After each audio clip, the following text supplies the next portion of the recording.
আপনি? আপনাকে খুঁজে বেড়াচ্ছি আমি। ঘরে থাকার মতো জায়গা আছে আমার, যে ঠান্ডা, তাই তো আমি এই রোদ্রে এসছি। আপনি শুধু চা দিয়ে রুটি খান? হ্যাঁ, তো কি করবো, নেলা মরে গেছে, যাওয়ার সময় শিখিয়ে দিয়ে গেছে চা দিয়ে রুটি খাওয়া, আর কি বলবো। সেদিনকে বোনের বাড়ি গেছিলাম সকালবেলা, এই রুটির সাথে ভাজি, ডিম ভাজা, একটা হলো কিসের তরকারি করেছিল, ওই তোর পাঁচমিশালি সবজি, মিষ্টি, চা, এত কিছু দিয়েছে। সব কিছু বাদ দিয়ে আমি এই চা দিয়ে রুটি খাই নিলাম।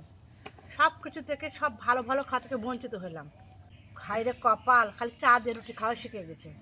চা দিয়ে রুটি খাওয়া কত বড় যে খারাপ এর জন্য, সে আমি বুঝি। তবে বন্ধুরা, তোমরা আজ যাই করো, বিশেষ করে চা দিয়ে রুটি খেও না আমার মতো, তাহলে গ্যাসে পরিপূর্ণ।